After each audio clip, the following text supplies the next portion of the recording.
Saludos a nuestra audiencia de Hispan TV. Muchísimas gracias por acompañarnos en estas jornadas de análisis tras la muerte, el asesinato de Sayyid Hassan Nasrallah, líder de Hezbollah del Líbano, y también tras esta operación que ha lanzado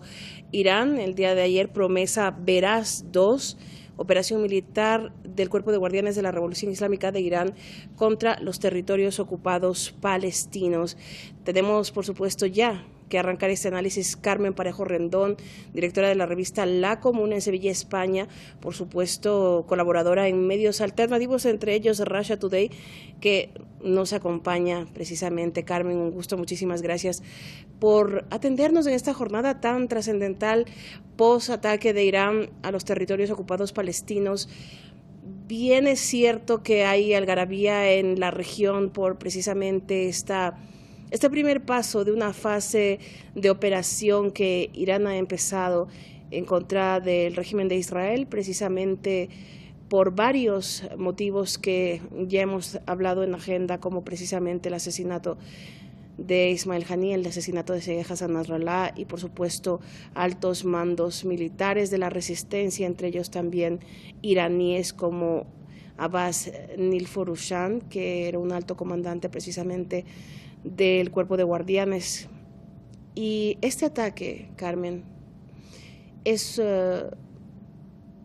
vamos a desterrar esta palabra ataque de represalia, vamos a decir que es un legítimo derecho, como ha dicho el ex canciller iraní Said Abbas Araghchi, es un derecho inherente de Irán tras ataques y provocaciones contra su suelo, contra su soberanía.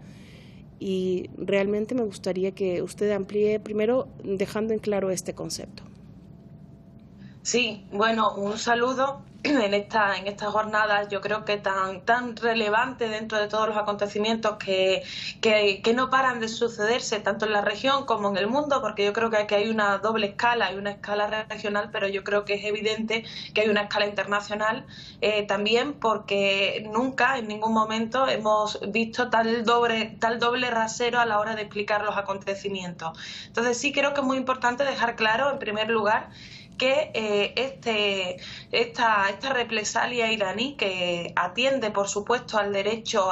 internacional, atiende también al derecho, incluso a la obligación de Irán de garantizar su soberanía, de garantizar la soberanía de su país y por lo tanto los derechos fundamentales de su pueblo y de su ejército y de todos sus habitantes. Pero aparte de todo esto, creo que demuestra y pone en evidencia algo que es especialmente significativo. Irán responde ante la criminalidad del régimen israelí, respetando el derecho internacional, como hemos dicho, y además de una forma equilibrada, de una forma ecuánime, de una forma que ataca la infraestructura militar, pero que mantiene a la población civil al margen. Es decir, ha demostrado, yo creo, que dos cosas en una sola operación, que ha sido, en primer lugar,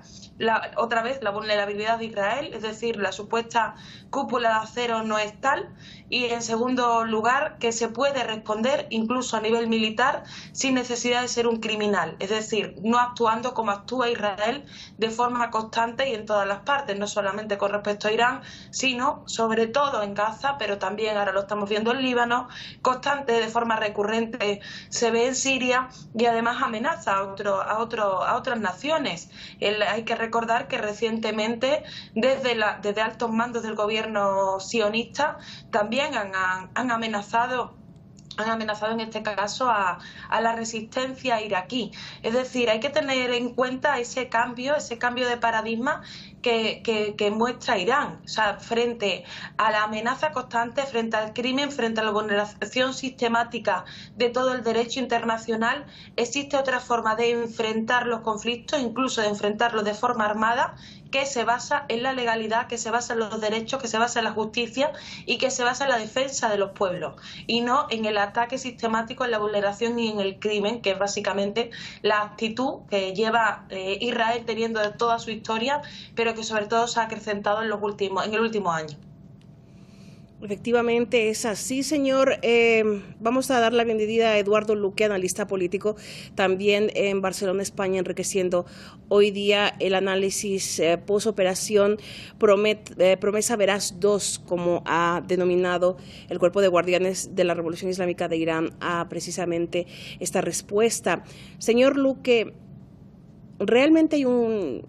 cambio copernicano en la directriz informativa de los medios occidentales, porque primero, por una parte, señalan que estos misiles que Irán lanza contra los territorios ocupados palestinos no ha causado ningún tipo de mella en el ente sionista. No obstante, en las últimas horas hemos visto imágenes,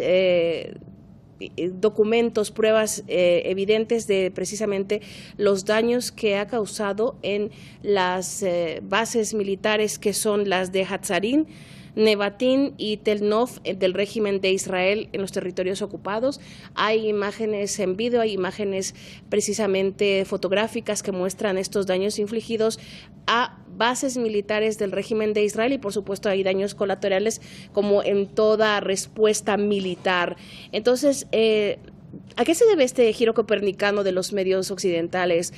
señor Luque? Tal vez se dieron cuenta que iba a ser un boomerang esto de descartar los efectos de la operación militar como lo hicieron en abril. Fundamentalmente no es tanto un boomerang como el hecho objetivo que el nivel de destrucción y el nivel de respuesta alcanzado en las bases militares israelitas es difícilmente ocultable. Hay un momento en que periodísticamente, por más que se extienda el secreto militar, siempre hay la posibilidad de que salgan imágenes, de que se filtren imágenes que demuestren cuál ha sido realmente el abanico de impacto y la importancia que ha tenido. Recordemos de todas formas que ayer noche el propio Tzahal, el propio ejército israelita, decía en un comunicado oficial que ninguna base aérea había sufrido un daño crítico, que las bases podían seguir funcionando. Si no han sufrido ningún daño crítico, el propio ejército israelita reconocía que sí habían sufrido daños importantes. Además que se intentaba, digamos, disminuir, como siempre se hace, a través de la cortina de la guerra, del humo de la guerra, los daños propios, intentan limitar los daños propios y decir del contrario, en este caso, que los misiles no habían alcanzado el objetivo, ¿no? A pesar de eso, a pesar de la niebla de guerra, el ejército israelí tuvo que reconocer implícitamente que había sufrido un duro castigo. Esta es la realidad y ahora se ha visto correspondido con precisamente las imágenes que se han adoptado, ¿no? Por otra parte, hemos de pensar que Occidente, a pesar de que no siempre puede cerrar filas en torno al agresor, en torno a Israel, ¿no? Lo hemos visto como el nivel de destrucción en Gaza y en Cisjordania, a pesar de que siempre se utiliza la misma coletilla, es una respuesta al ataque de Hamas el 7 de octubre. Los medios de difusión no han podido ocultar la realidad de un genocidio. Y esto está impactando muy poderosamente en la opinión pública occidental, incluida Europa, ¿no? Y esto es también otro elemento importante que, de alguna forma, el modelo de publicidad, el modelo de los medios de comunicación controlado por Estados Unidos, Reino Unido e Israel, no pueden obviar en su totalidad. Así que se filtran, salen a la luz qué es lo que está pasando, a pesar de que intentan desesperadamente ocultarnos la realidad, ¿no? Pero llega un momento, como digo, que el nivel de respuesta es tal que, y aparte hay otro elemento importante, no tienen el control absoluto 100% de los medios de difusión. Medios como este u otros en Internet u otros canales como RT o Sputnik en otros países o las agencias chinas e incluso agencias de países árabes han roto este monopolio informativo y no tienen más remedio que de alguna forma mostrar que efectivamente los misiles cumplieron su objetivo, y han dado un severo golpe a la prepotencia israelita, que se consideraban invulnerables. Hemos visto cómo las defensas antiaéreas, lo pudimos ver ayer en directo, cuando estábamos comentando las noticias, ¿no? Cómo las defensas antiaéreas fallaban una y otra vez en detener el ataque de los misiles entrantes. Esto no se ha podido ocultar, por más que Occidente y los medios de comunicación occidentales lo han intentado. Así que realmente estamos en un nuevo paradigma, una nueva fase de esta guerra que promete desgraciadamente ser larga. Carmen, ayer realmente Irán hacía uso de un misil balístico hipersónico a gran escala, que lo que impacta es que es de fabricación totalmente iraní, pese a las sanciones de Occidente que pesan contra el país. Y eso realmente hace arrancar al motor de Occidente a intentar causar pocos daños a su sistema punitivo, como son las sanciones, y el hecho de que el mundo ha sido testigo de que Irán ha sido capaz de fabricar un misil hipersónico y lanzarlo a los territorios ocupados palestinos sin querer causar problemas a los civiles o daño alguno. Y esto precisamente es uno de los puntos que más el Departamento de Estado de Estados Unidos está trabajando en cómo contener esos daños que puede surgir para el sistema punitivo del Departamento del Tesoro de Estados Unidos, que son las sanciones, que precisamente sabemos de esa restricción al comercio, a las transacciones comerciales y todo lo demás. ¿Qué implica este misil Fatah, el misil hipersónico que Irán con éxito ha lanzado a los territorios ocupados? Y también me gustaría que haga una vinculación también con Hezbollah de Líbano, que ha lanzado el misil Nur, que tiene realmente también un impacto muy importante, ha tenido en la línea de separación. ¿Qué implica toda esta variedad de logros logísticos y militares en países que están sancionados, Carmen? Bueno, en primer lugar, en relación con las sanciones, o mejor dicho, las medidas coercitivas que impone Estados Unidos a distintas naciones, lo que hemos visto es cómo se le ha ido volviendo en contra. También es verdad que este tipo de medidas coercitivas económicas se basan en el poder que aún mantiene el dólar como moneda de cambio y el poder financiero que Estados Unidos y sus aliados europeos siguen controlando a nivel mundial, pero que precisamente todas estas medidas coercitivas unilaterales que han ido imponiendo a distintas naciones, sobre todo a naciones que son grandes exportadoras de materias primas y de recursos, como es el caso de Irán, pero también, por ejemplo, el caso de Rusia o de Venezuela, lo que estamos viendo es cómo al final ha fortalecido o ha acelerado, mejor dicho, el proceso de cambio que se está dando a nivel internacional en relación a las relaciones comerciales, a las relaciones económicas. Ha fortalecido que básicamente sean precisamente, en este caso sobre todo Europa, las que se queden fuera, las que se queden aisladas dentro de cómo avanza la cuestión económica a nivel internacional. Irán está en el BRIC, en la Organización de Cooperación de Shanghái. O sea, hemos visto cómo precisamente la ruptura con Europa, con Estados Unidos, que pretendían estas sanciones, han dañado y están dañando más a Europa, sobre todo más que a Estados Unidos, pero más a los que las imponen que a los que las reciben, que simplemente lo que están es buscando otras alternativas y que se está acelerando ese proceso de cambio con respecto a cuál va a ser el eje económico central de la economía a nivel internacional. Esto también se lleva a cabo debido a las políticas que se han ido implementando, insisto, por esta circunstancia, pero también por la determinación política de estas naciones, y esto también ha facilitado que se generen escenarios de avance en determinados campos. Creo que el avance tecnológico en el caso iraní es un hecho que es referente no solamente desde la perspectiva militar,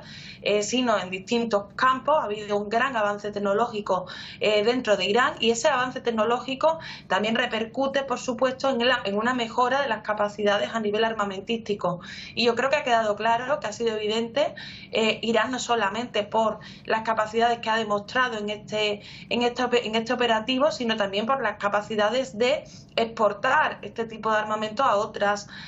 naciones o a otros grupos, porque efectivamente estamos en un contexto donde se está produciendo, por un lado, ese cambio en las relaciones económicas que favorece y que de alguna manera da un respiro ante esas medidas coercitivas que se habían impuesto, pero que además sirven para construir alternativas y desarrollo, porque también, insisto, aunque estemos hablando de armamento, estamos hablando de un desarrollo tecnológico que es constatable, ¿no? Que se ha visto en más ámbitos, no solamente en este. Entonces, efectivamente, creo que uno de los problemas con los que se está enfrentando, en este caso Israel, pero yo creo que Occidente en general, es no darse cuenta una vez más de que el mundo ha cambiado, de que el resto de naciones no son tan dependientes como lo podían ser previamente de lo que ellos quisieran ofrecerles, de lo que ellos quisieran o les permitiesen obtener, sino que actualmente se están desarrollando a nivel económico, a nivel tecnológico y por supuesto también a nivel militar, y que hoy en día todos estos grupos de resistencia cuentan con además de unas mejores capacidades organizativas, también con unos mejores equipamientos a la hora de su defensa. Se ha visto, vuelvo a repetir, en el caso de Irán, mencionabas también la cuestión de Hezbollah, pero también incluso en el caso de Yemen. Yo creo que es significativo cómo de forma sistemática siempre se ha hecho de menos a lo que ha sido la resistencia yemení, pero también ha demostrado unas altas capacidades en todos los sentidos. Creo que este nuevo paradigma, una vez más, no están queriendo verlo y lo están haciendo de menos, y se está demostrando que efectivamente se equivocan. Señor Luque, Naftali Bennett, ex premier israelí, está haciendo una especie de gira por los medios de comunicación, no solamente norteamericanos, sino internacionales, dejando entrever en líneas que lo que Israel quería, el profundo sionismo quería, esa respuesta de parte de Irán, finalmente lo han conseguido después de tantas provocaciones, y lo acepta, que después de tantas provocaciones,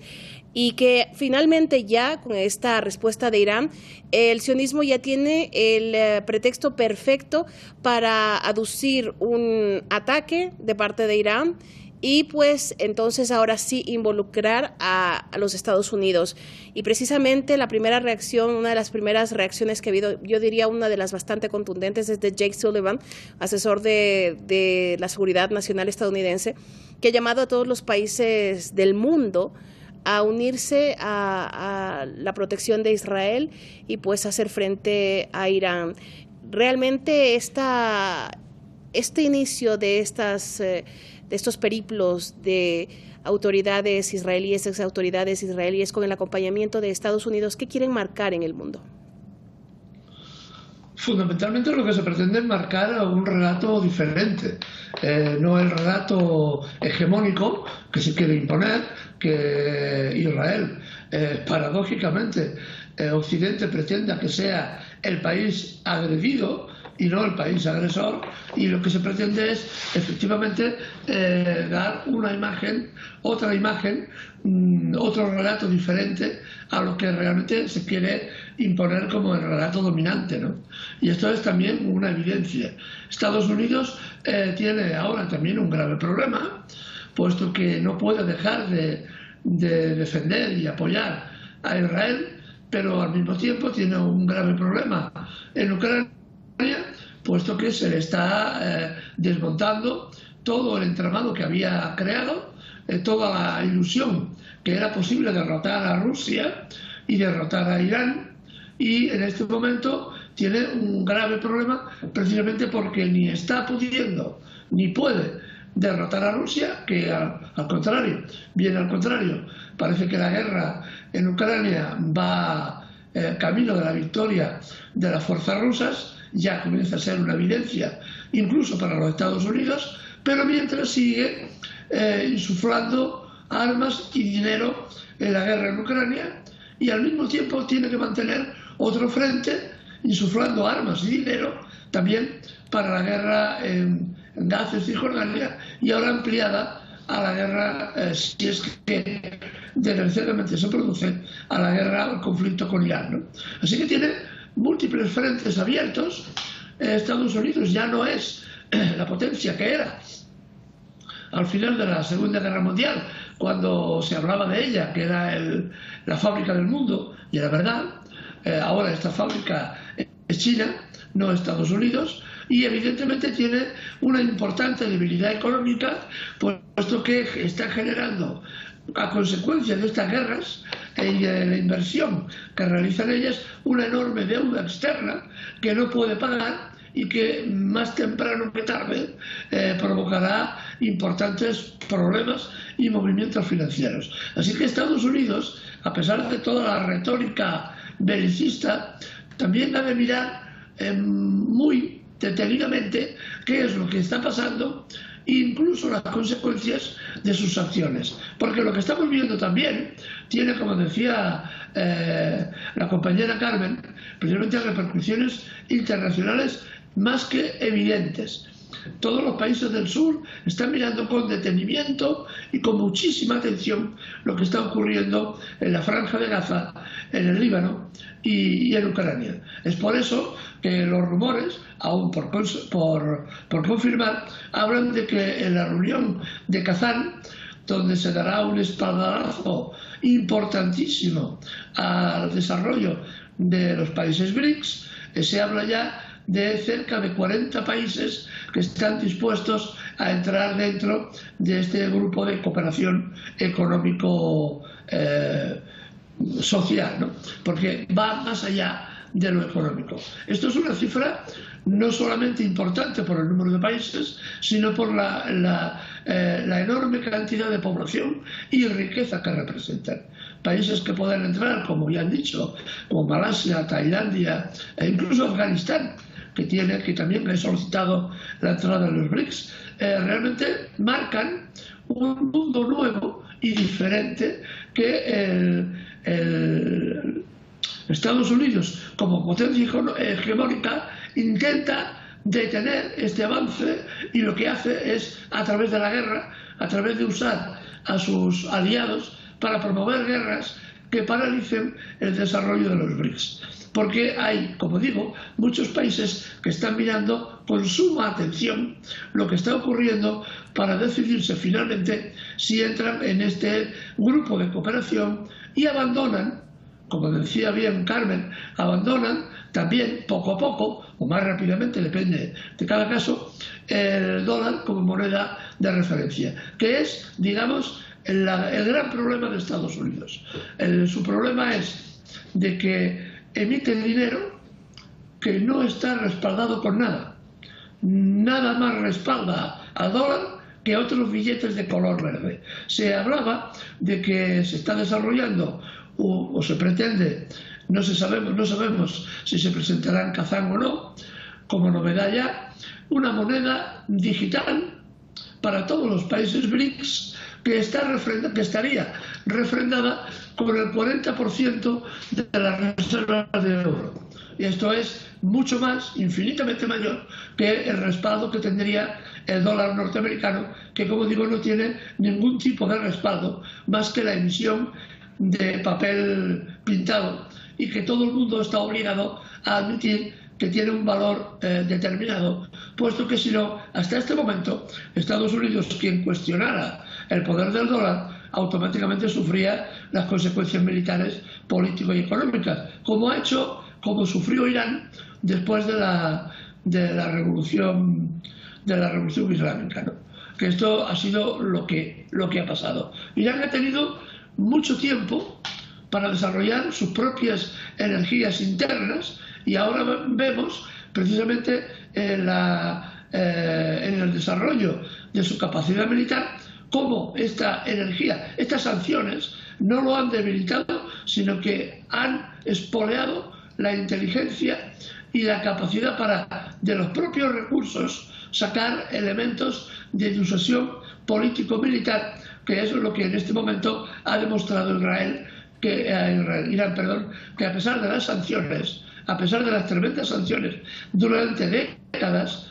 Irán ha conseguido un nivel de desarrollo militar absolutamente importante y que está entre las primeras potencias del mundo. Se considera que estaría en el escalafón 13, 14 de las potencias militares del mundo, que son unos 145 países, ¿no? Estaríamos hablando de que Irán posee capacidades tecnológicas y militares